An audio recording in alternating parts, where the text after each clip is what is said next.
Hi, welcome to another edition of Winning Ways. Jimbo Guffman, my partner, he's over in Australia at the Magic Million sales, and I couldn't get over there because of my health. But we will be speaking to Jim later in the show to find out what's been happening with our friends that part of the world. And Kevin Shea standing in again. Kev, thanks very much for coming in and helping us, because later in the show, Graham Hawkins is coming in to do the big draws for the weekend's racing and a couple of interviews. Lef, absolute pleasure. Me and a couple of your friends, Warren and Ferner, Phil, Georgia, and a lot of your mates have been with you the last 3 weeks. It's been tougher. Yeah, it's been a tough time. Kev, for people who don't know, I had extensive chemo, and that knocked the stuffing right out of me, and my blood picture went haywire. But blood picture's back perfect. We're on the mend. We're going the right way, and it was all just because of the effect, Kev, of the chemo, which is a poison they put in your system. But 100% fine. Yeah, that's fantastic to hear, Lef. It's good to see you back on the show, and we know things are all positive, and we're going to go forward from here. Yep. Only time you don't want it positive is when it's an AIDS test. But let's have a look at our three to follow, which will be our first part of the show.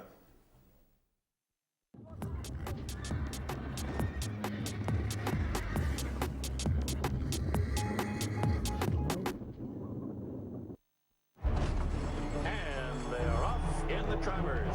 Flower Alley is the winner. His dad, Distorted Humor, he's probably one of his best sons at stud. I'll have another. Wins the Derby. I'll have another in the Preakness. Lilacs and Lace, 48-1 upset. He's just a big, strong, leggy horse.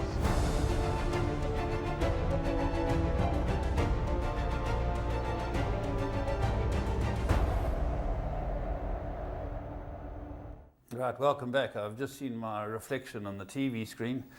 Look like Hashim Amla with a firebreak beard, but we'll get by. And Kev, let's get straight into them. Before we talk about the three to follow, unfortunately the Gremlins crept in, and we couldn't show you a horse called Flaming Mad, which raced on Tuesday. Put that in your notebook, and if that loses next time, I'll be very surprised, or it'll be a false start. So keep an eye on that. But let's go on to three that we have picked out for you. We start with, on the 28th of May, your horse called White Rose. Let's have a look at White Rose making his debut for the Cotson Yard. Kev, funny Drawn enough, one, yeah, Lef, drawn one. You can see it here, drawn one. This is its debut run.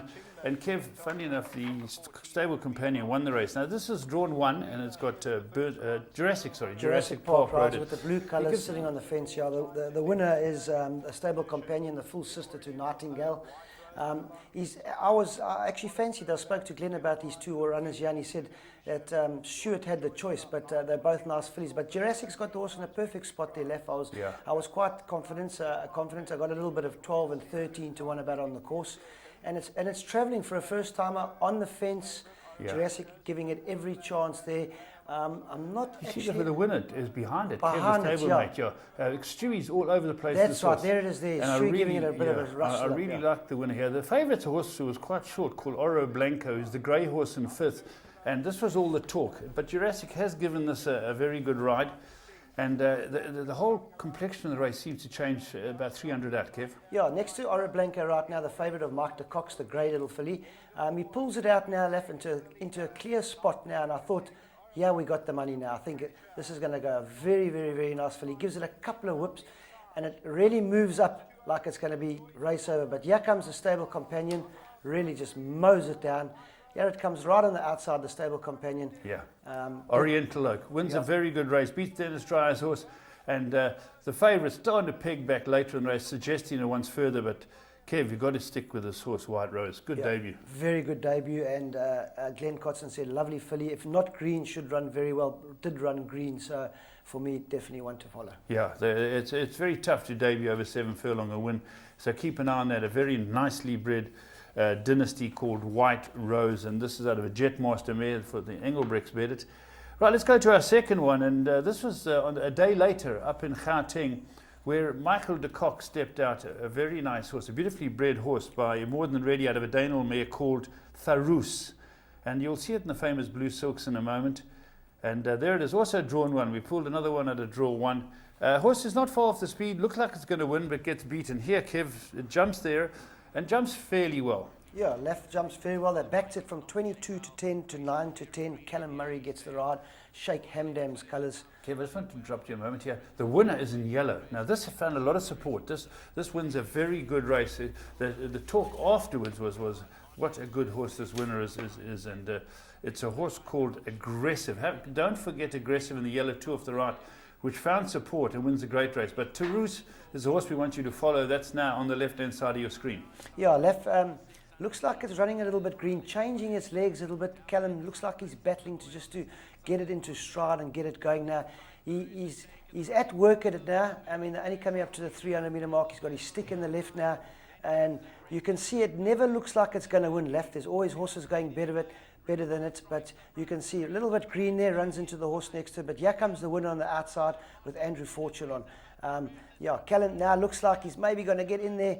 Oh, great run left. When they're on top of each other like that, first run can only improve. And you know the Mark de Kock horses, they do improve. And great pedigree, Kevin. Yeah, great pedigree. And more than ready out of a Danehall mare. And I'm sure Mark will be going a little bit further next time. So fantastic. Just touching on the winner, Kev, was good. This Stanley Ferreira seems to be a very good trainer. He his horse what's his name? Won the case the Gauteng Award. Juxtapose. Juxtapose. He did a wonderful job winning 2 legs of the Triple Crown with that. He's a very good trainer, and he's done it for these boys. And the boys spoke afterwards how much confidence they got from Stanley and from Andrew Fortune, who said this is way above average, Aggressive. Yeah, 9-1 they got about it, and it would have been a little bit of a sweat in the race, watching the race. There was a long way back, and but got up, going away, and there's a couple of horses that finished on top of each other left. They're worth having a look at. The form will stand up with that race, Kev. Looks like it, definitely. Yeah. Then the last one we're going to go is talking about a horse who doesn't know how to get into the race. But it's on the 29th of May as well. And this is a horse called Magicality. It's from the Sean Terry stable for Chris van Niekerk. And let's have a look at this race. This is by Captain L out of a Bletchley Park mare. There it is. Now at draw 2. We pulled out of draw 1. We've got draw 2. The winner here is on the outside fence. And this is Striker Stratum. Wonderful to see him back. He's booting home the winners.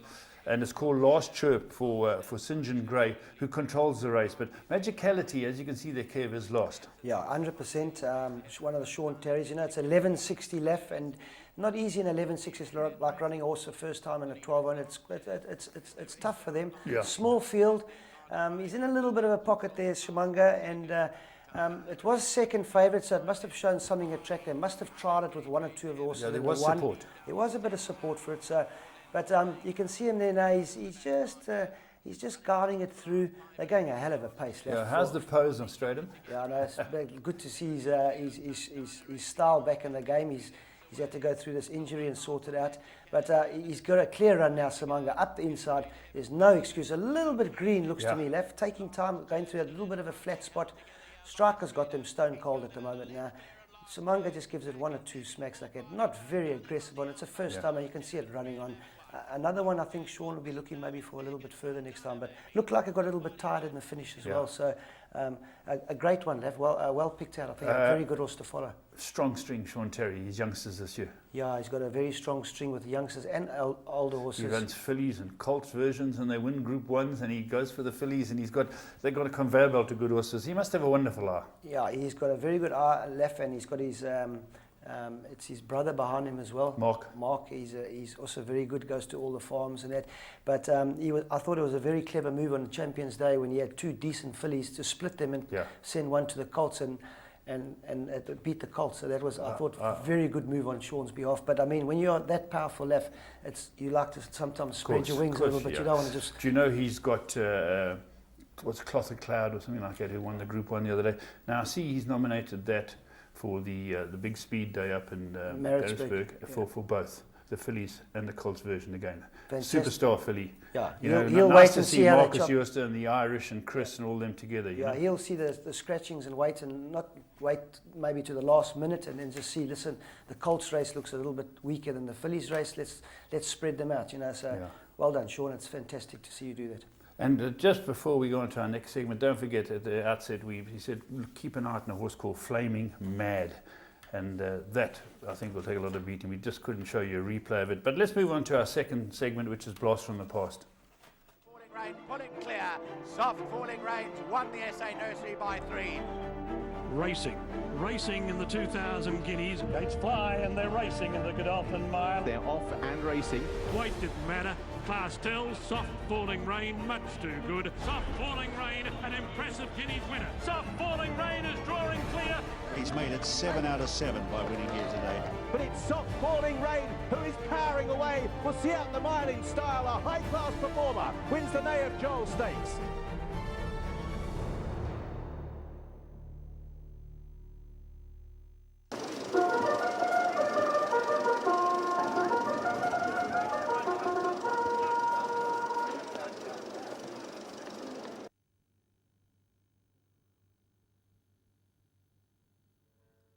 Yeah, they come from the 1,200 metre marker. Not a good beginning for Alvaro. Missed the break 2 lengths. Up the inside, Combat Leader, first one to find his stride. Thunder Keys in the slipstream. GoldCircleRacing. Over to the inside, Centaurs just off the first call. Blue Tiger, Earl of Surrey. Outside of the group, Target Acquired's about 3-4 lengths off them. Archipelago to the stand side, Extinct. Lucky Boy in behind these runners. Then comes Pegasus Emblem. Combat Leaders going the quickest as they come to the 600 metre marker. Centaur. GoldCircleRacing to the inside. Thunder Key. Earl of Surrey's looking for some galloping room. The grey Blue Tiger. Archipelago. Towards the outside. Extinct tries to come forward now as they come to the 300 metre marker. GoldCircleRacing looking for a split at the rail. He's not going to get it. He's now got to come around Combat Leader. Earl of Surrey's on the prowl and comes home well. Thunder Key looks to run on, but Earl of Surrey comes roaring into the lead. Thunder Key looks to run on, but Earl of Surrey, this is Bullseye, draws away. Second, Thunder Key. GoldCircleRacing, Blue Tiger and Combat Leader.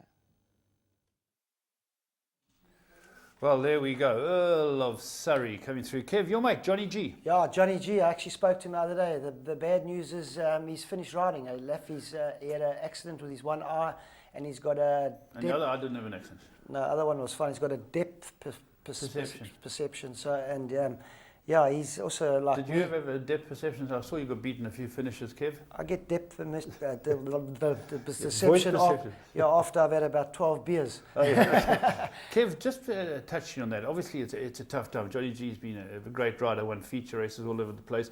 Yourself, I'm thinking of Glenn Hatt, I'm thinking of Cole Nisius. Are there any more to add to this growing list of top jockeys? Gerrit Schlechter. Yeah, I know, Leffert.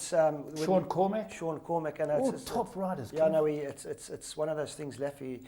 It's hard to accept in the beginning, and you accept it, but when you come to the big days like this, when you watch the daily news and that, and you know you've won these races before, you get a little knot in your stomach. You'd like to get out there and do it. And but back to Earl of Surrey, left won a very good race. Zimba horse. Yeah, that's Jeff Woodruff. They backed it like they knew the result.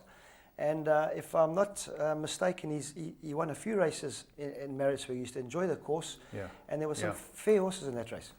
Yeah, well, there we go. Blast from the past, and we'll be on to our next segment.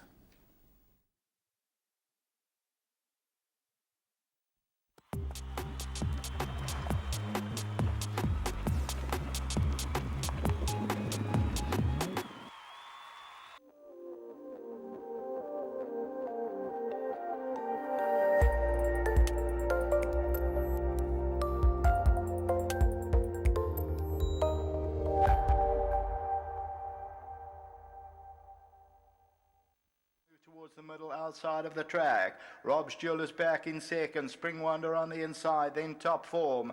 Our Destiny down the inside. Fabergé Style. Ferry still being kept together, and Seattle Lady's now going to throw out the challenge. Our Destiny's running on the inside. Ferry still the leader. Our Destiny is closing it down, and then Seattle Lady. But Ferry goes on, and Ferry's going on to win it. Our Destiny will come out second. Then Seattle Lady and Top Form.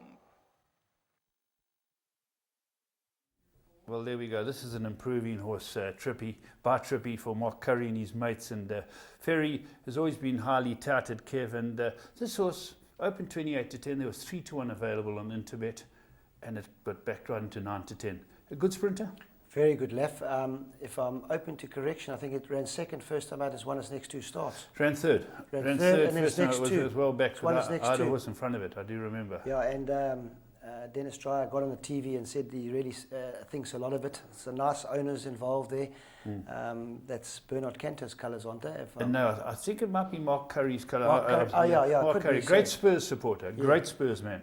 So, but it won a very good race. Anton took it to the outside fence and really won well, and they backed it right into 9 to 10. So yeah, with Interbet, Kev, the 12 to 10 available at the death. So there we go, proving once again, get onto Interbet, and this was a plum that a lot of people liked the way it shortened. 100%. I like to back horses like that. You could see at the top of the straight, Anton had them cold. Halfway down the straight, he hadn't even moved on it. Yeah. And then shook it up and it won going away. Fantastic win, I thought. Yeah, very good. That was our plum of the week. We all thought it stood out. I couldn't believe it was such a big price, but it's come through and won. Next section we're going to go on to is a very interesting section. It's current affairs, because we've had some wonderful races over the weekend. Yes.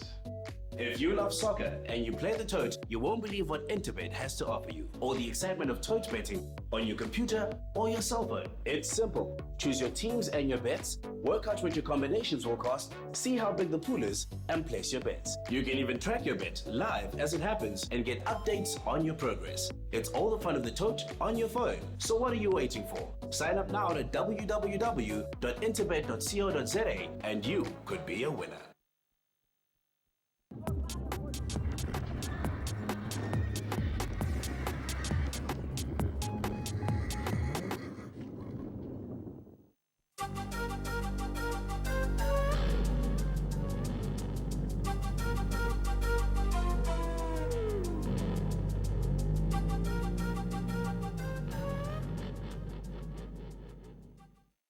Right, welcome to Current Affairs, and very interesting, as I said earlier, because we had a wonderful day. We call it the Daily News Day, but of course there's the Woollavington. They're both Group 1s for the boys and the girls, and it shows us where our 3-year-olds are going. Of course, we have the Lonsdale Stirrup, a Group 3 race, just getting horses prepared for the Gold Cup, which comes along later in the year.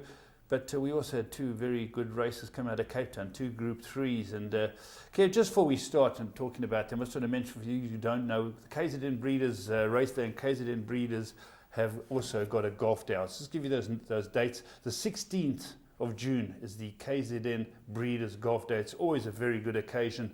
And then, of course, the race day on the 26th of June. So don't forget those, very important.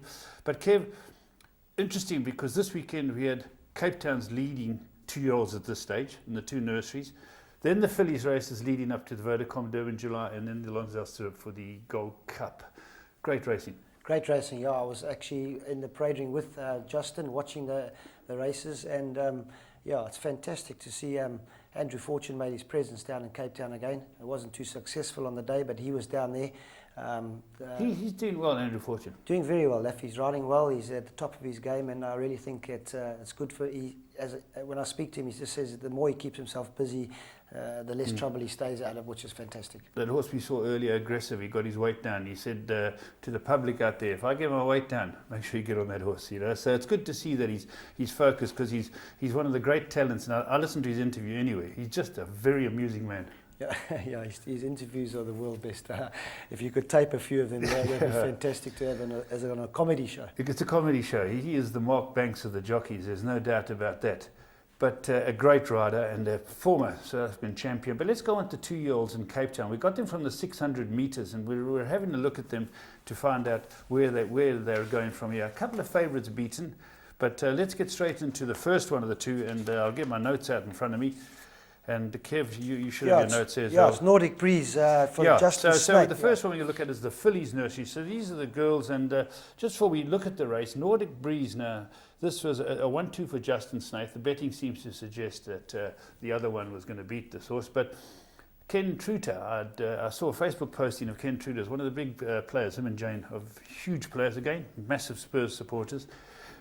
He thought it might have been his first time he's won this fillies nursery, but he had won it years before. Snaith won it from. So he's another owner, puts his money up and gets some decent horses. Yeah, great man, Leff. He deserves it. And Justin Snaith 1-2.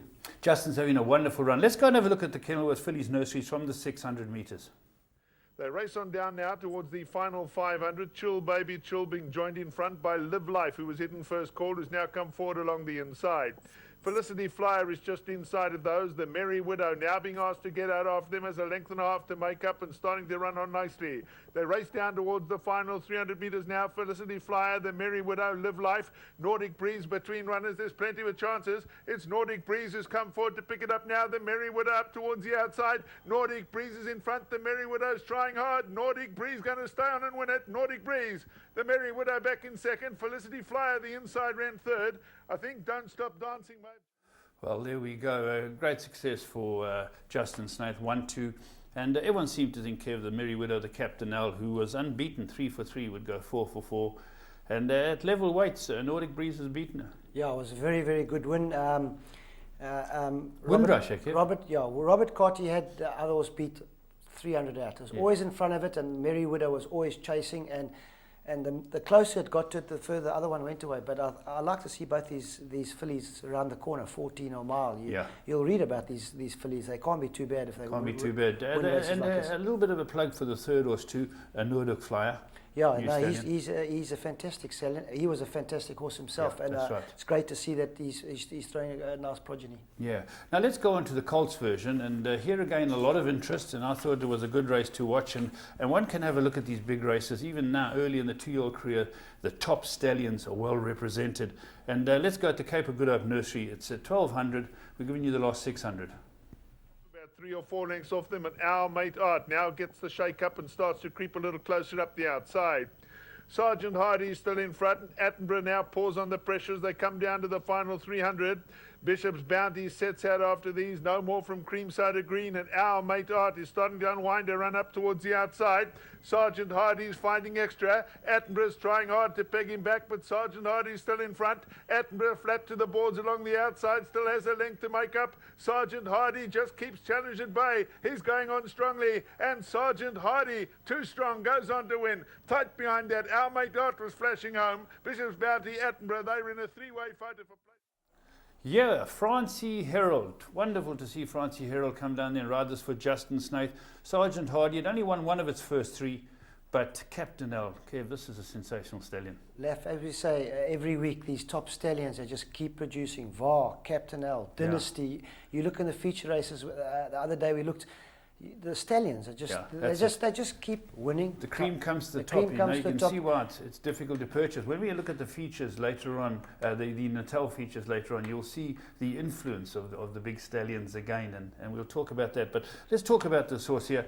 Justin's got a very good one here, and the owner, Veronica Folks, been in the game years and years. Fantastic for her. Yeah, left fantastic. I see. Only ended up 5 runners. There was 3 scratchings. Yes. Three of the 5 in the betting, which none of them won. The horse that ran 5th was 25 to 1. The horse that won was 11 to 1. The rest, the 2nd and 3rd and 4th horses were the fancied runners. But Justin Snaith, he's just had 2 feature race winners now, and he's still had runners to come a day later at Greyville. Yeah. So our mate Art too, because Marsh Shirtlif's gone to Australia to buy. This Artie Schiller looked lost but ran well. Yeah, ran very well. These horses are only babies, and it's tough. 6 furlongs at Kenilworth. It's a tough 6, and. Yeah, we'll be reading about them. They'll be horses to follow. Well, horses for the future. Right, now the next one we're going to look at, I think we're going to go for the Lonsdale first, Kev. Yeah, it's the Lonsdale. Now this is an interesting race, and again, we've just spoken about Marsh Shirtliff. Him and his partners 1 and 2. Wonderful achievement. Yeah, left balance sheet is a genuine stayer, and Dean's really got him right, and we thought he'd win. Dan Canamay is a top trainer. Kev, when he prepares him, he's proven it with Vodacom, Durban, July's, anywhere. You've got to take your hat off to him. I thought balance sheet might be a bit tough. Boom, it won. Yeah, left. He ran 2nd in the Gold Cup last year. Eh? That's right. To a wild one. And he took him home and didn't run him in the summer. He's a horse with a lot of problems, and Dean picks his races for him. And at the beginning of the season, Dean said, listen, Kev, I've come with a fair string, a couple of babies, we can see what we can do. He said the same thing last year, walked away at July, but he hasn't stopped winning feature races. Yeah, you're absolutely right. I can see where the position he's coming from. When he comes up here with a dynasty. Yeah, they're favourite for everything. And this year he came with horses who merit rating were just bubbling under and had to qualify. this year and last year, and he's done a great job again. He's just an outstanding conditioner, Dan. Yeah, no, he's a great man too. That's top a fantastic man. battle. Top man. So let's go and have a look. It's only 600. There's a Group 3 as well, so we're sticking to the 600s in the Group 3. This is the Lonsdale Syrup, and as I say, it turns out to be a great success for Marsh Shirtliff and his partners who own the front two. Flag. Al Khadir continues to control the pace as they go to the 700 metre. Penhaligon is second, then Sarissa. Kingston Mines travelling with Helderberg Blue and No Worries, then Balance Sheet. Solar Star, 3 Balloons, Crime Victim, down the inside, Storm Warning. Top of the lane, Al Khadir's controlled the pace, and it's Al Khadir the leader, Sarissa on the inside. Balance Sheet goes right in, Penhaligon, Helderberg Blue between runners, No Worries on the outside, then Great Rumpers, but Al Khadir and Balance Sheet, No Worries, Great Rumpers, Helderberg Blue on the outside, Crime Victim, but it's Balance Sheet to hit the front, on the outside, Crime Victim, and No Worries also runs on, but it's Balance Sheet from Helderberg Blue, Balance Sheet won it. Helderberg Blue second, No Worries and Crime Victim. Yeah, before I move on to talk about this race, just to mention that Veronica Folkes was a partner with the Trooters, so both winners going to Veronica Folkes. I omitted to mention it. I thought it was Ken's on his own, so well done to Veronica Folkes. A wonderful achievement with owning a portion of both those horses. But here, Kev, was this race now. Here's the start of something that I noticed, and we'll talk about it as the 3 races go through. Ran at a very slow pace, Kev. Yeah, Balance Sheet was going very well left. We were watching the race together with myself and Warren, and I picked him up out to the 1200. He had his head in his chest, and he was really travelling. Both of Dean Calamar's horses. The second horse, Helderberg Blue, was second last of a slow run race. So his run was absolutely fascinating, yeah. I think so. Yeah, and no worries, very good horse. Yeah, very good horse. If he gets his mind right on the day, left, he brings it, and he brought it on the day. He's a very good horse on his day. But I thought Anthony gave it a very good ride. No stick, just down the shoulder. Balance sheet, no stick. He'll go on July Day to the 2-4. What's that race called again? I can't. This is the Lonsdale. The other one, yeah, the 2-4, and then he'll definitely go back for the Gold Cup again. So yeah. Dean's got something to look forward to for July. There are some horses there. Sorry to interrupt you. That I think are planned strictly for the Gold Cup. The horses like Waving Flag, Kingston Mines, and a few others, real stayers. Yeah, I spoke to Brett Crawford. Waving Flag he'd done a tendon. Yes. That's why he's been off for so long, and he was not even in the race. He was behind Helderberg Blue. Yes, yeah, that's why Waving Flag was way back. So and he got beat 7 lengths. Brett said he was over the moon with the run, and he's going to go the same route as Balance Sheet. Yeah, just as I was talking about the times of the races, Kev, that race there, they ran it in 1:49.91, so just under 1:50. The course record is nearly 8 seconds faster, so it must have just been a lull around. Was a lull around left. All the times actually on the day were slow, even the next 2 races as well. Okay. It's strange, but I don't know. That's the way it seems to be at the moment. Right, Kev, now it's grade 1 time. This is when all the action is. This is when I can ask you the hard questions, because it's that time of the year where people are starting to plot their bets, because everybody has a bet on the Vodacom Derby in July, and people are going to be saying, where do we go from here? So let's go firstly to the Woolhavington. We'll have a look at the race, and I'll get Kevin's opinion, because the top 2 in the betting, Bella Bella and Nightingale, and Negro Amara, top 3 if I can use them, were all horses that would always run big races. But let's go and have a look at what is a splendid performance. This is the Group 1 Woolhavington 2000. We're set. Gotta hit the lever. Runner's Dispatch from the 2,000 metre marker. And Witchcraft with the red cap in the middle of your picture is well placed. Ruler of the Sky. The grey Negro Amara has a good position. All Mine. Titus Turning is on the right. That's got the red blinkers. Heaps of Fun, a little bit strong in the early stages. Polyphonic, and then further back, Nightingale. Nightingale's 1 length in front of Bella Bella, and Bella Bella has settled about 7 or 8 lengths off the leader. Then Fortissimo, Flying Ice, and then comes Christmas Carol. Adorado's the trailer, about 10, 11 lengths off the leader. And Negra Amara now steadies the boat. Her ears are pricked. In second, Witchcraft, Ruler of the Sky at the rail third. Tide is turning is fourth, then Polyphonic. They're followed by All Mine. Heaps of Fun is on the outside of runners, and then further back is Bella Bella. Something's gone wrong with Ruler of the Sky. Ruler of the Sky's been eased out of the race. Further back in the field there is Fortissima, Nightingale, and then Christmas Carol and Dorada. And it's Negro Amara leading it by a length. Witchcraft is second. All Mine at the rail third. The red blinkers, Tide is turning. Polyphonic, and then comes Heaps of Fun. Bella, Bella and Nightingale, there's a neck in it. No, now they're alongside each other. They've got 7 lengths to track down. Then Flying Eyes, Fortissima, Adorada and Christmas Carol. Homeward Bound in the Willavington 2000. Negra Amara still leads it. Witchcraft is second. All Mine. Then Heaps of Fun. Nightingale goes right in. Bella Bella's hooked out to the middle of the track. She's still got 3 or 4 to go. Negra Amara still the leader. Nightingale. Heaps of Fun. And here's Bella Bella. The grey Bella Bella comes to another grey. Negra Amara. And Bella Bella explodes into action to win it. Negra Amara second, Nightingale third, Heaps of Fun and Polyphonic. Well, we've seen a scintillating performance from Bella Bella, and went off as favourite, and everyone said, well, we'll find out how good she is. Was Nightingale going to give her a race? And she's come through in flying colours, Kev. Yeah, Left, I thought she was a good value at even money. But if you're watching the race, Nightingale was in front of Bella Bella, and Ruler of the Sky bled. Okay. That's what happened, and fell back on Nightingale. Nightingale is in all sorts of trouble. Anthony Delpeche, as sharp as a razor blade, jump, got in front of Nightingale. Then eventually Nightingale, they turned for home together, and I really thought that Nightingale had to run out of its boots to get that close again this time. So I was correct. It ran fourth. I think it was fourth. I was close. Third, yeah. Third, sorry. Negra Mora was in between him. Slow pace left. Kev, that's what I want to speak Anthony about. Delpeche had his fillies head in his chest. I thought he was doing pace work. You know what amazed me is that there were people saying, well, will these horses stay? You know, the favourite and horses like that. And you look at the pace, and, you know, Mervyn Hopeflesh would have stayed with him sprinting with his football boots on. They actually hacked around. Yeah, no, it was a... and they turned it into a sprint. And I wrote down a stat or two, Kev, that I found interesting, was that in the Willavington, there were 6 horses within 4 lengths.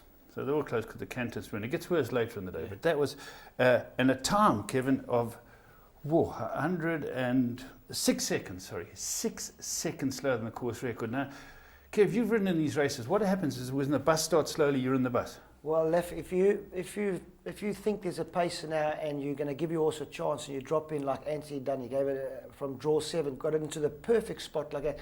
Next minute, they all ease up. As we're going to see in the Daily News in the next race, the guys couldn't hang on for too much longer. They had to go. But if you're stuck there, there's nothing really you can do about it, especially on a little tight track like that. So you wait.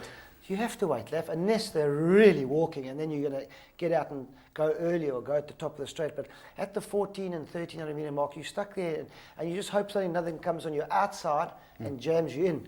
So that you've got to be aware of that as well. So we've seen 2 races, and we've got the Daily News to come.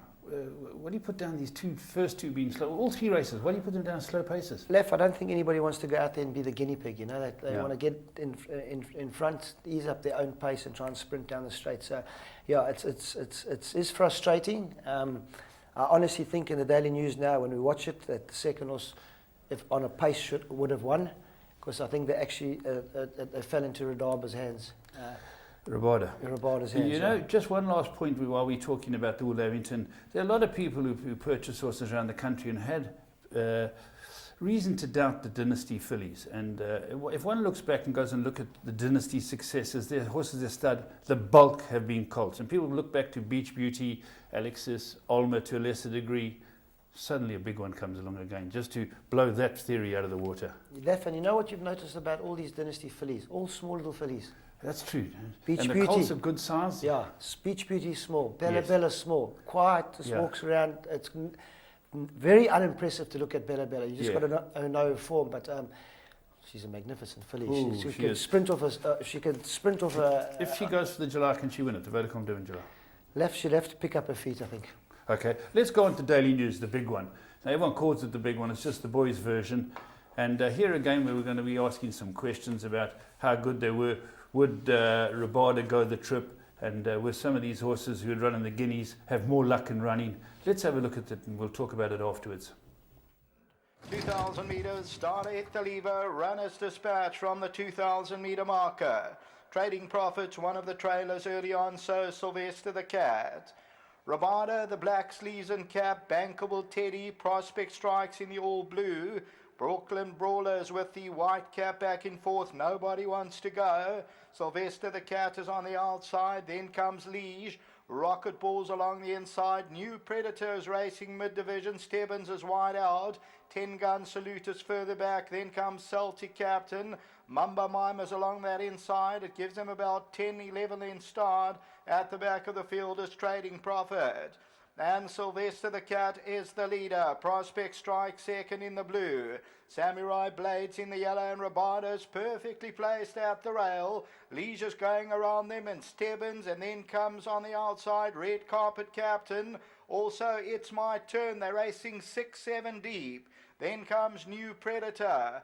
Further back in the run at this stage is Brooklyn Brawler. Rocket Ballers along the inside. Further back in the run then is 10 Gun Salute. They're followed further back in the field by Mumbo Mime. And then comes Trading Profit, and behind that one Celtic Captain. They're absolutely walking in the Daily News. And it's Sylvester the Cat, the leader. Running to second, It's My Turn. Rabada just waits at the rail. Leisure's on the outside. Bankable Teddy, Samurai Blade. Then comes Red Carpet Captain. Rocket Ball on the inside. Mumbo Mime. Then comes New Predator, 10 Gun Salute. Homeward bound Sylvester the Cat. Rabada moves in. It's My Turn. On the outside, Liege. Down the inside, Bankable Teddy. Rabada, It's My Turn. Sylvester the Cat. Prospect Strike. Liege on the outside. Rabada, It's My Turn. Tries to close it down. Rabada just the leader. It's My Turn on the outside. Rabada and It's My Turn. They get to the line. Rabada won it from It's My Turn and Mumbo Mime. Rabada just makes it home. Rabada won the Daily News. Well, there we are. We've seen the Daily News, and again, it's always a great race. And again, 6 seconds outside the course record. They went at no pace at all, and it certainly favoured the horses up there. But firstly, well done to Michael Lazzie, to the owners, the Eusters, Derek Brookman, everyone involved with this horse. It's another Group 1 for him, and also testament to a great rider, Kev, dropping his stick and managing to keep the horse going. Yeah, Anton, I thought that was fantastic. First of all, if you saw him in the beginning of the race, he put the horse straight into a winning position, waiting for a lead. Anton might have worked out they're going to go slow, which was going to work in his favour as well. A long time since I've ever seen Anton drop his stick. It's not like Anton, but he picked a Group 1. He picked a Group 1. And he used his rein like a stick to keep the horse going, and I thought it was a fantastic win. But normally when they go slow like that left, they normally always finish together, as you've noticed. So great ride from Anthony as well. He realised they were going slow. He went around them. Only when he realised he's going to go around them, 4 others came with him as well. If he could have just slipped in there and got going. Great run from the Justin Snaith horse, and I think that Cape Derby form's it's working out. So very good. Kev, just going back to, I've been harping on it a bit, but 10 horses within 2.8 lengths. That's how slowly they went. They went there. Is it a false impression? And we must never detract from the winners and the guys who won the Group 1s. 10 out of 10 to Michael Lazzie and everyone involved, and Justin Snaith for being the runner-up. But will this race stand the test of time, Kev? That's a question I've got to ask you. Yeah, I'm obviously looking forward to the Vodacom Derby. No, 100%. But slow run races, they finish on top of each other. Because it's all it's a matter of a 600 metre sprint. So they're all going. But I mean, if you look at a horse like 10 Gun Salute of Duncan Howes, turned from third last, ran on like that. Probably for my money, the run of the race. Yeah, absolutely. Ran a great race. With a pace, I think would have been there. And Mambo Man, the Dean Caname horse, there was a doubt, does he stay? You can't say he stays now because they canted and sprinted. It suited him. So this form could be shuffled around a bit. I don't think for the first and second horse, but those other 8 or 10 horses that were on top of each other, you'll find they'll jump around a bit. Okay, just before we wrap up on this, a lot of people make a decision after these races whether the 3-year-olds can win the Vodacom Derby in July, or do you think the older, more established horses are going to win? It's still a little muddy, the waters, do you think?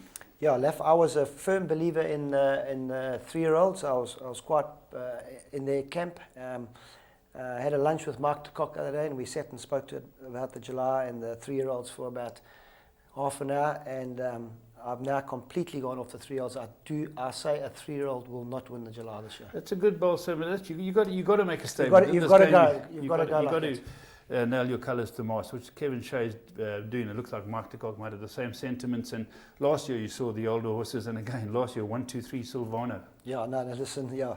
I think there's going to be a lot of well-bred horses in the July this year. It's going to be very interesting left to see who gets in. We know the top 4, 5, or the top 8 you can virtually see on paper, but there's a lot of horses who are borderline. Some guys might scratch, some might go wrong. Yeah. Something might go. So it's going to be a very interesting 18 runners. Is it 18 or 16 I got? 18. 18, yeah. 18 runners are going to be very interesting. Yeah, going to be very interesting. And just again, we look through the stallions, the top stallions came through, but the stallion to notice there, Member and Seattle, 2 very good runners, showing that he turned out to be a good stallion once you go over a bit of a trip, and you had one of your great successes on the Member and Seattle. So I think Mutanzuk got to be chuffed. Yeah, absolutely. A top stallion, and they deserve to be in the big races. Well, there we go. That's a current affairs, and Graham Hawkins will be back to do your call.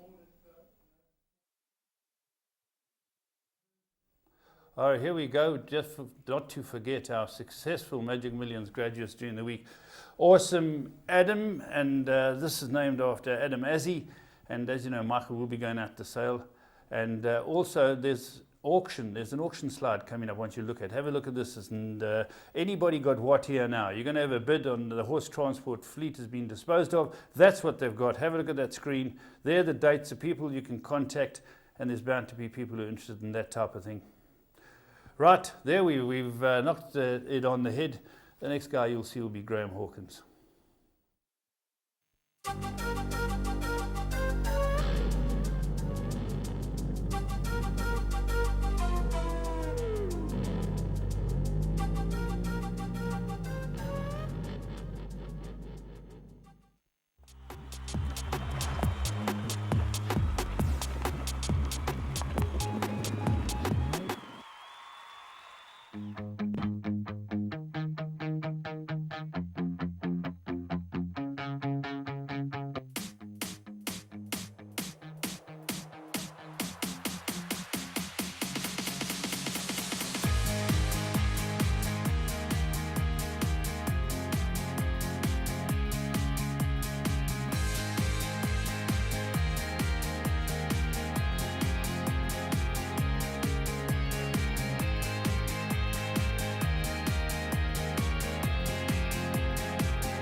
Welcome to your call this week, and firstly our thanks to Paul and to Kevin for taking us through the first half of this week's edition of Winning Ways. Well, your call this week is all about feminine grace and beauty. Our studio guests will be Ricky Smith, who I'll chat to in just a few moments about the Nicholas Ray Foundation, and after the break we'll be welcoming in Maureen Kivitz as we do the draw for Saturday's Tsogosan Sprint, both as far as the barrier positions are concerned and of course the draw for the all-important charity aspect of Saturday's big Grade 1 Sprint race meeting at Scottsville. But first up, as promised, time to welcome into the studio Ricky Smith, promoter of the Nicholas Ray Foundation. Ricky, thanks for joining us. Thank you very much, Graham. It's been a while since I've been here, and it feels good to be back. Thank you very much. Well, as you say, it's been a while since you've been here. So let's take a step backwards and reflect on some of the history of the Nicholas Ray Foundation. You were telling me off air before we came on, it's now been 10 years since you launched this important foundation. Yeah, 10 years, it's been a long time, but it feels like yesterday. It's 10 years, it's just gone by so quickly. It's been a fantastic 10 years in a lot of ways. We managed to actually help quite a few people with the funds that we've raised over the past 10 years. And I think, it's been, the purpose of the foundation is obviously that, our main aim and focus is to look after injured horsemen who can't afford medical and rehabilitation costs. And that's really where we have stepped in over the past 10 years. Fundraising is always a difficult exercise, particularly in these tough economic times, but such has been the momentum of the Nicholas Ray Foundation. How's it really gone from a fundraising perspective? Well, I think if you think 10 years, 10 years is a long time, and we've survived the first decade of the existence of this foundation. But in the last, I would say, 2-3 years, we definitely have seen a decline in support. I think there's a lot of other very needy causes out there, and people have to be selective. You can't help everybody. And I think what also saved us from an existence point of view is that we are the only organization of its nature in the entire world. And I mean, if you think about how many horses there are all around the world, we've actually been the pioneer of starting a foundation of this nature. Now, when we talk about helping the horsemen, we're not necessarily talking about professionals. We're talking about those who have been unfortunate victims of any kind of horse-related riding accident. Graham, I can tell you many stories over the past years and of many incidents, and we'll sit here all day and talking about it. But yes, it definitely is not only for the horse riders as such or the professionals, by no means. We're looking at people such as going to the Drakensberg on a holiday and they go on a little outride and things go wrong. You're looking at the stable hands, people that are actually taking care of the horses. They might end up in a situation where they get kicked against the head, and an entire family is affected by that. So just to give you a small example, it is not only the professionals, it is across the board. If you're involved in a horse-related accident, from any perspective, then we are the place to call.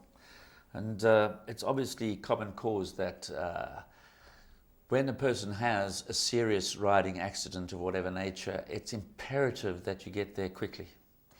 Absolutely. I always refer to it as the golden hour. It is that critical time if there's a serious accident, especially a spinal cord injury or neck injury, head injury, that person or that casualty immediately gets medical help immediately. Now, what's fantastic, this last year we've actually managed to get our own, if I can call it, we can own it and say we've actually embraced an organization called Rescue Tech, who are willing to assist any form of horse-related accident. So they are being able to get to the scene immediately. There's no red tape, there's a phone number. We want to distribute it through all racing stables, yards, riding schools, hotels, everywhere. That if there's a problem, this is the people you call. They'll arrive there by helicopter, by aeroplane, by whatever needs is necessary. But yeah, we've brought them on board, and I think that will assist us in helping people in that critical hour to get them to an hospital as soon as possible. Now, Ricky Smith has a hard-earned reputation for being a person who doesn't sit back and rest on her laurels. You're looking over your shoulder and seeing what you've accomplished for the Nicholas Ray Foundation and through the Nicholas Ray Foundation over the last 10 years. But what about the future? What about how does it look, and what are your aims and objectives for the foundation? Graham, looking back over my shoulder the last 10 years, this would never have worked and been able to be achieved if it wasn't for everyone that has bought into this foundation and has actually taken this whole thing on as a very credible cause and have supported it. And there are so many different organizations. Just a couple of things. I mean, Gold Circle has been since inception. I think you were one of the first people I approached, and you immediately said, right, this is it, we need this, and we're going to help you. And you have been there for the past 10 years. Summerhill Stud, Claver Flay,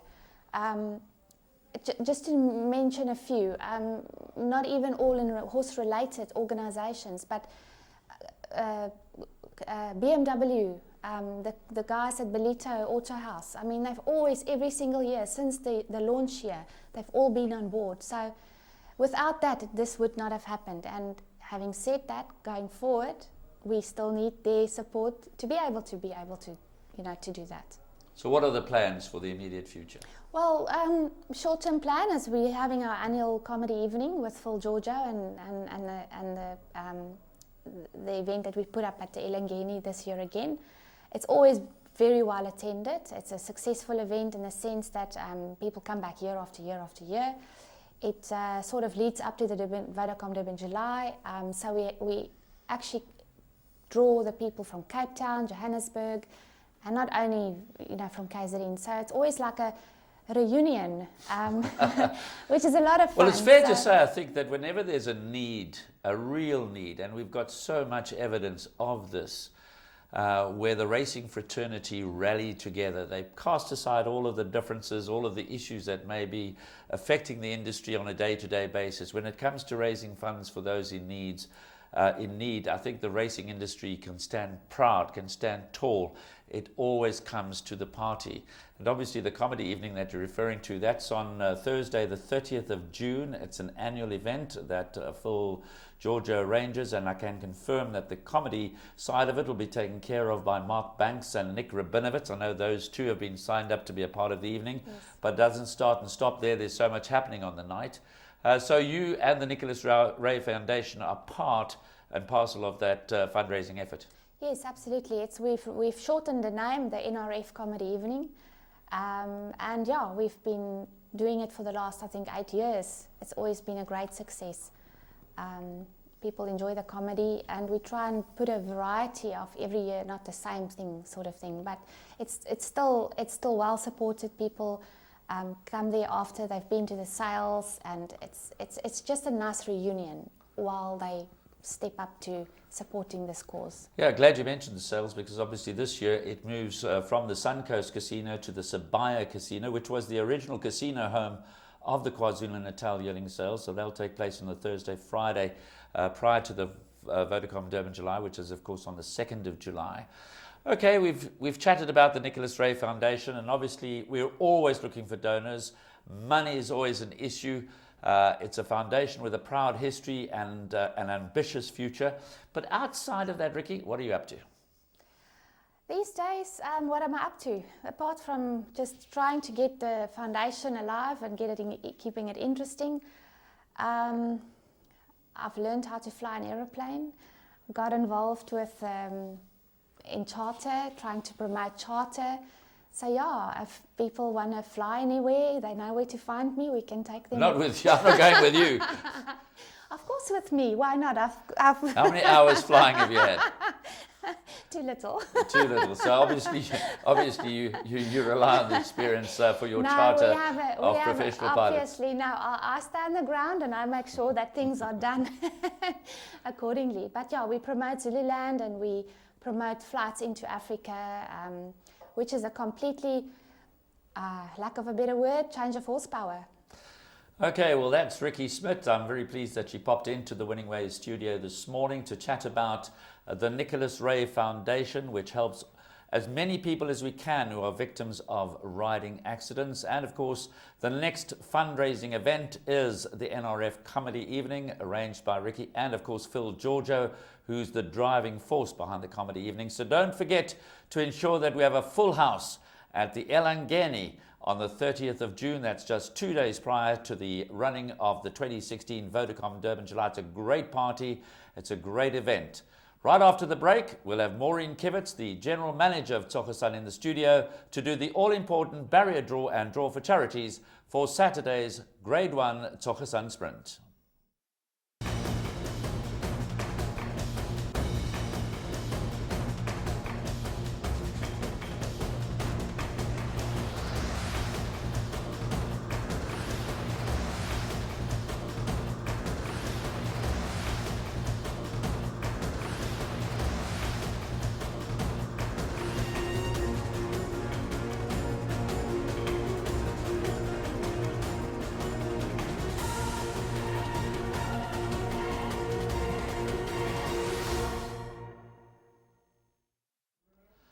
Welcome back to the Your Call segment of this week's Winning Ways edition, and thanks to Ricky Smith for coming into the studio to chat to us about the Nicholas Ray Foundation.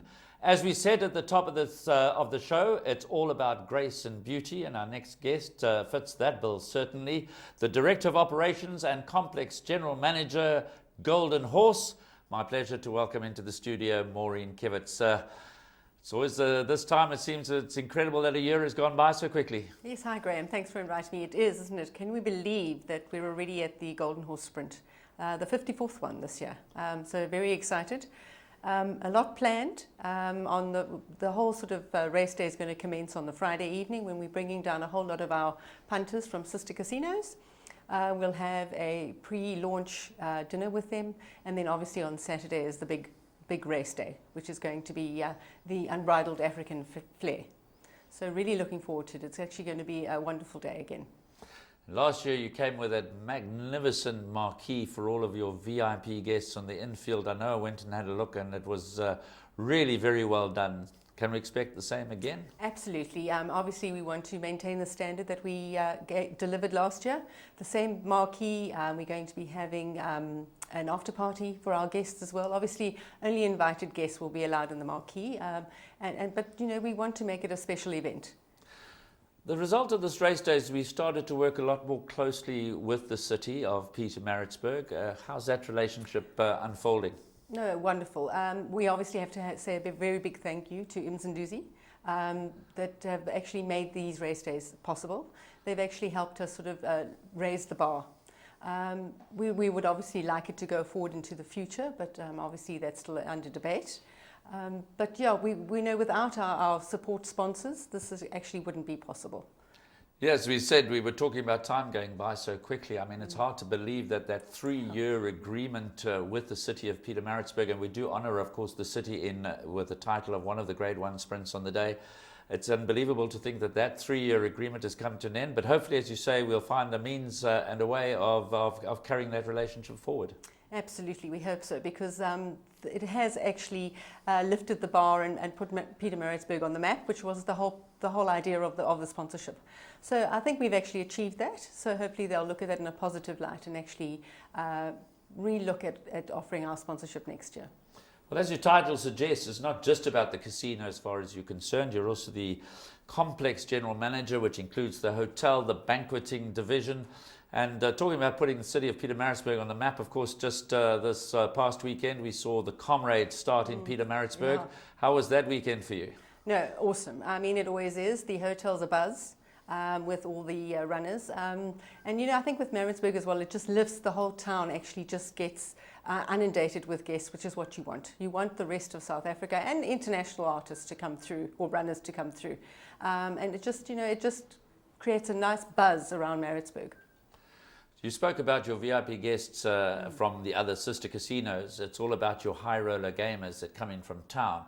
And have you found they've sort of embraced the race day? They've embraced the sport of horse racing? I know they're predominantly casino players that you bring in, but they seem to be, if last year was anything to go by, they seem to be sort of enjoying the racing. I think it's the whole atmosphere. You know what? You come down, you're in the tent, you're in the VIP marquee, and it's just the whole fun and the whole mind and mood of the race day. You want to participate. You want to bet on the horses and the exhilaration of seeing your winner or your horse running down the straight. You know, that it adds to the whole sort of atmosphere of the thing. And I think, you know, the punters love to actually just be involved, and they love the dress up.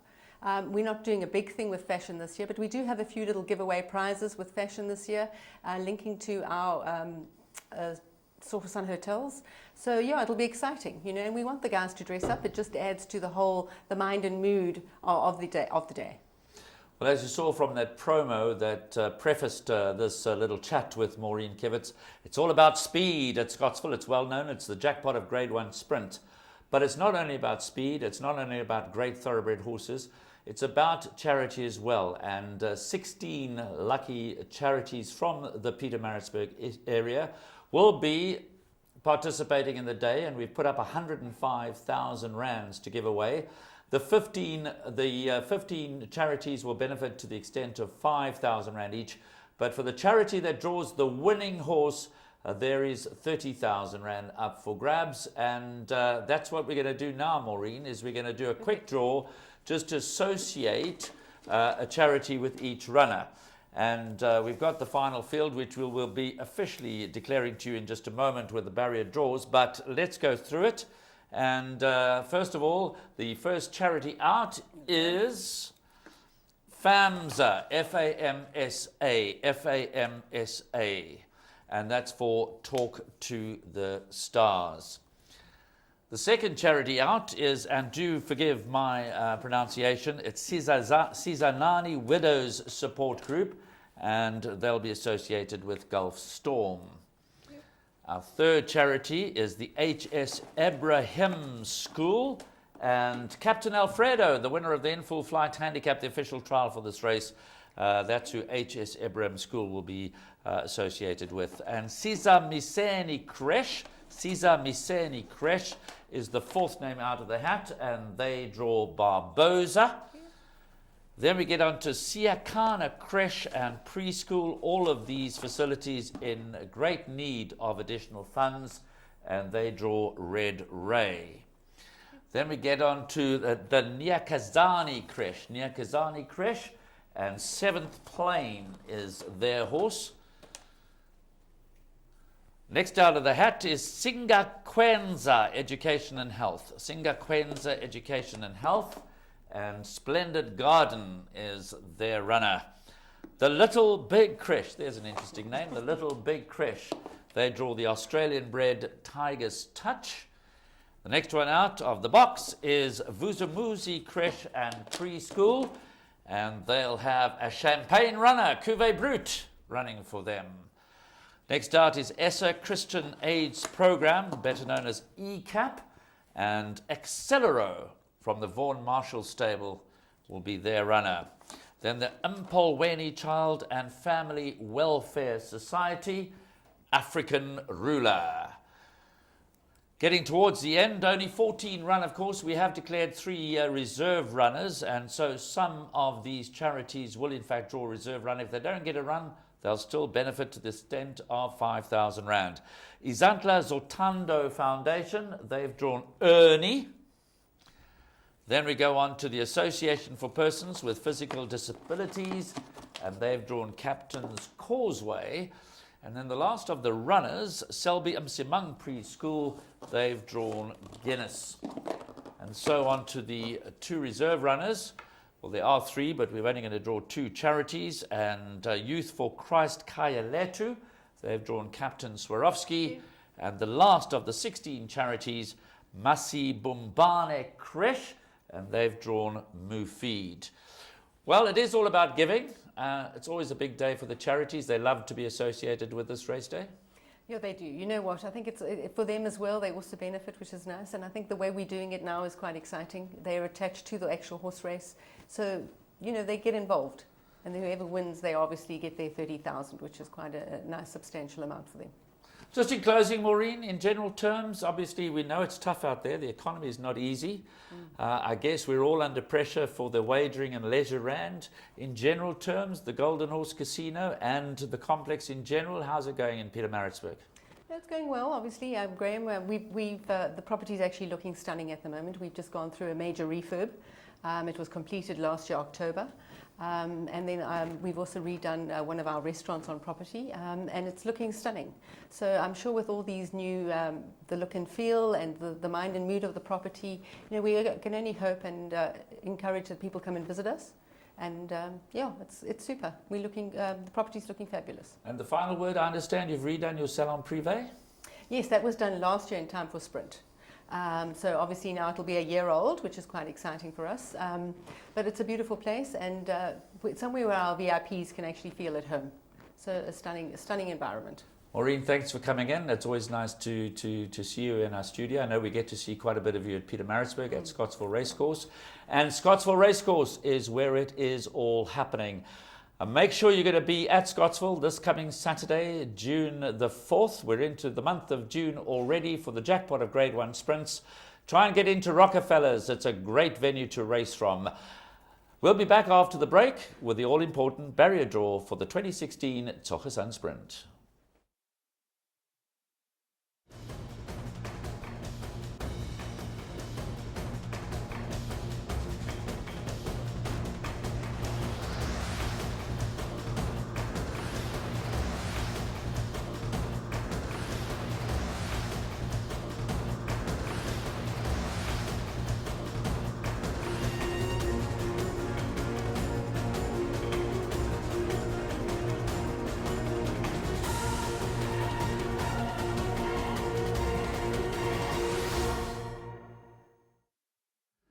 Welcome back. Time now to do the all-important barrier draw for the 1 million rand Tsogasan Sprint, the headliner on Saturday the 4th of June at Scottsville. It's over 1,200 metres, supported of course by 3 other Grade 1 features, and we'll be referring just briefly to those a little bit later on. But right now I'm joined by racing executive of Gold Circle, Raf Sheikh, to assist us with the draw. Vikash is on the board, and as you can see, we've also updated the board with all of the charities. When we get back to the board, you'll see that the charity draw that Maureen Kevitz did a few moments ago, that's also been updated onto the board.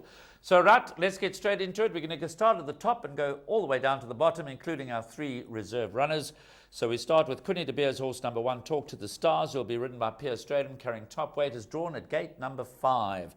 Talk to the Stars, gate number 5. Just to remind you, of course, that we've got a 4-metre rail up. The field is limited to 14 runners. We're looking forward to some free, fair and exciting racing at Scottsville in the Speed Fiesta on Saturday, the jackpot of Grade 1 sprints.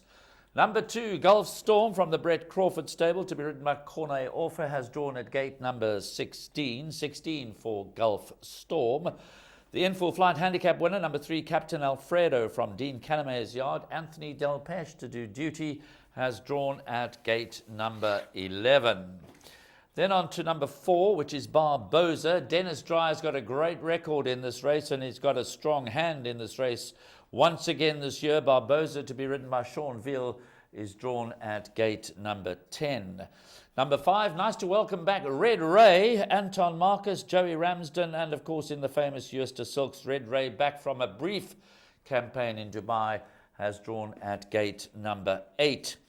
Then number 6 is 7th Plane, who of course is a Grade 1 winner over the course and distance as a 2-year-old. Once again does represent the Dennis Dreyer yard, to be ridden by Elder De Meyer, drawn at gate number 15. Now for the Michael Azzi runner, Splendid Garden is drawn at gate number 13. JP van der Merwe will be doing duty aboard Splendid Garden. On to number 8, Tiger's Touch, the Australian bred for the Sean Tarry stable, drawn in gate number 2. Tiger's Touch, drawn in gate number 2. Cuvée Brute, stable companion to Gulf Storm, is drawn right alongside Tiger's Touch at gate number 3. Accelero is in very good form at the moment. Vaughan Marshall for the and MJ Bielefeld teaming up with Accelero, drawn towards the outside at gate number 14. Then on to number 11, African Ruler, Paul Peter raiding with the son of Trippy. Muzieni gets the ride, and this is drawn in gate number 4. There it is, gate number 4. And you can see the charities on the board as well. Just to remind you, there's 105,000 rand up for grabs with the charities. They want to draw the winner because that's 30,000 of the prize money. Next, we're drawing for Ernie. Mike Bass and Grant van Niekerk is drawn at gate number 6. A very forward run last time in the in-full flight handicap for number 12, Ernie. 13, Captain's Causeway, actually was runner-up on that occasion. And Captain's Causeway runs for the Sean Tarry stable, is drawn at gate 7. So Ernie at 6, Captain's Causeway at 7. And the last of the 14 runners in the declared field at this stage, before we get on to the reserve runners, is a Grade 1 winner over the course and distance, number 14, Guinness, Dennis Dreyer. He's got 3 runners in the race, and Guinness is drawn on the extreme stand side of the track at gate 17, which of course will come into 14 once the reserve runners fall away, or indeed if they are scratching. So let's get to the 3 reserve runners, the first of which is the Justin Snaith trained Captain Swarovski, is drawn in gate number 12. Again, just to remind you, only 14 will run on the day, and we have a 4-metre rail up. Mufid from the Mike de Kock stable is reserve runner number 2. That's drawn in gate number 9. And the last of the reserve runners, reserve 3, is the Alec Laird trained Aurum Pot, and that is drawn in gate number 1. So there is the final field with their draws and their charities for the Tsogasan Sprint.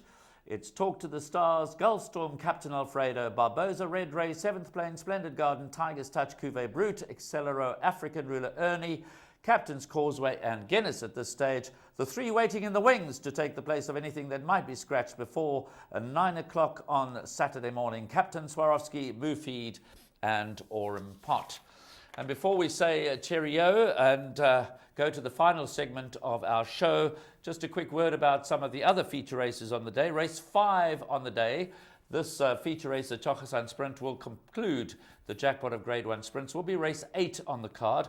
Race 5 is the Alan Robertson Fillies Championship Grade 1, and that's obviously for the 2-year-old fillies. We have a classy field of 11 runners headed by the temperamental but excitingly brilliant number 3, Cloth of Cloud.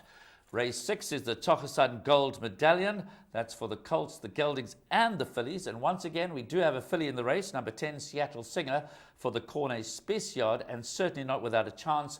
But we see the very talented number 3, Horse Guards, from the Dennis Dreyer stable, and making his local debut after sensationally changing hands is number 4, Oomph, who was previously trained by Alan Greef. Now with Michael Azzi and Adrian van Vuren, reportedly changed hands for a huge sum of money. And the 7th race is, of course, the City of Pietermaritzburg Filly Sprint. That's for the older fillies and mares, weight for age 1,200 metres. And once again, the brilliance of Carry On Alice will be on display. Samanga Kamalo teaming up with Sean Terry. They'll come up against the likes of Lana Falcon, Fly By Night, and Real Princess. After the break, the show will close out with Paul Lafferty chatting to James Goodman in Australia. Thanks for joining us.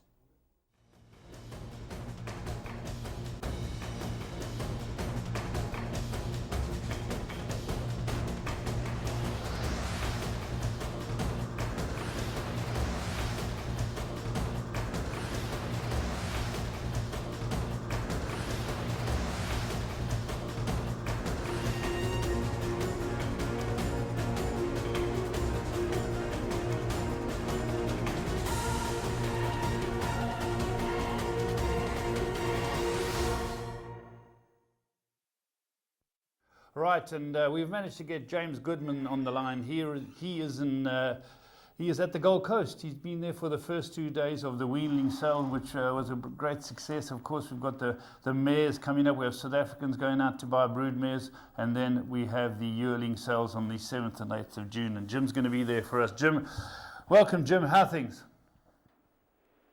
It's, as usual, fantastic. You know, the hospitality here, Rowena and Vin Cox, and then there's a whole lot of the team, as you know, is just unbelievable. And it shows in the prices of the weanlings, because the weanling prices are very, very strong.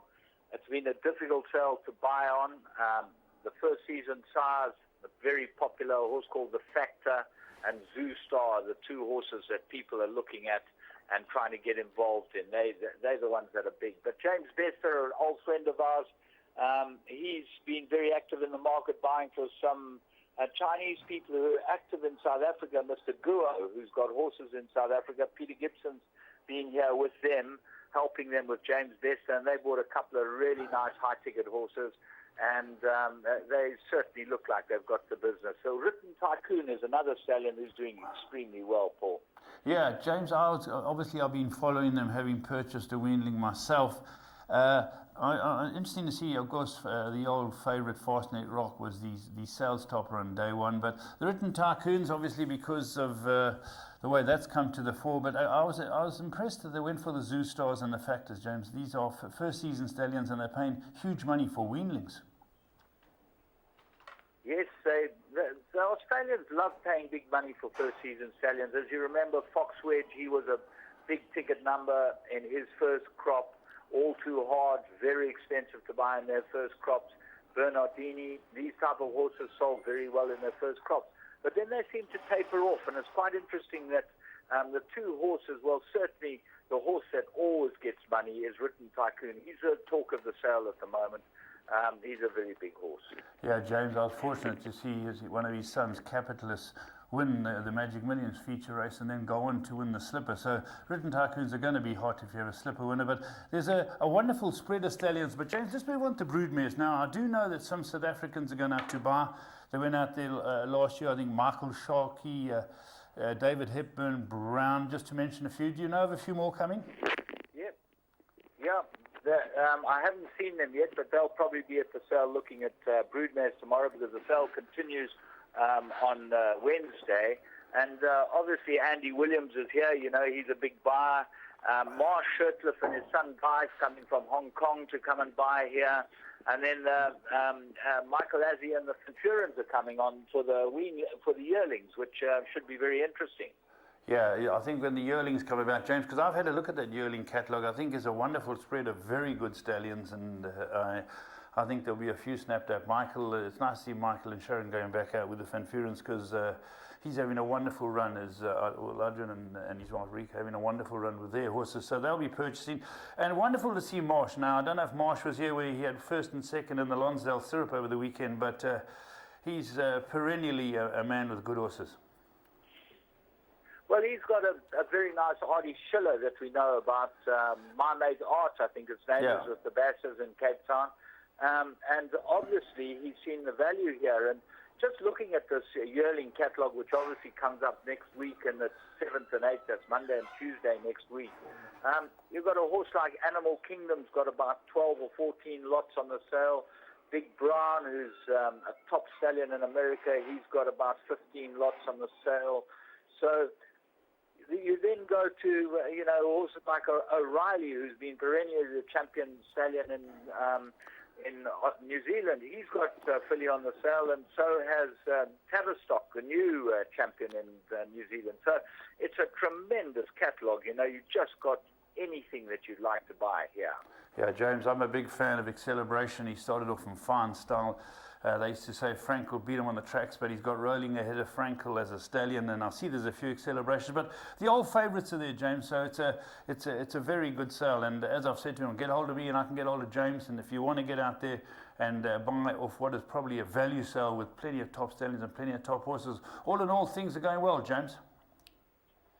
Yes, absolutely, and obviously, as you say, I'd like to reiterate, we're here to help anyone that would like to have a look at anything. If there's anything that we can do, obviously you're not here, so I'm very happy to fill in for you and help anyone that would like to know about any of the horses coming up on the sale.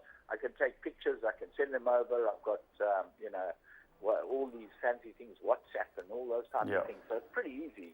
Or, I've become very technological, which is... I'm very, very pleased, James. It took you years to master a toothbrush. But let's talk about, I see our two leading auctioneers, Steve Davis and Grant Burns are coming over for Vodacom Durban July. I see Rowena Smith-Chook, she's coming over. And it's wonderful that they're coming here to support our big race as well. Well, our sort of tentacles spread far and wide as far as friends are concerned all over the world. And you've got to mention Steve Davies as, an old favourite.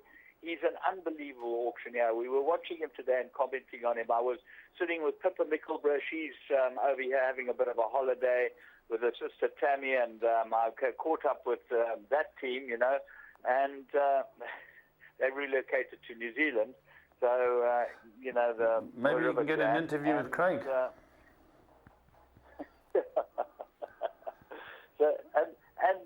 We were just saying, Steve Davis is one of the best auctioneers you will ever see.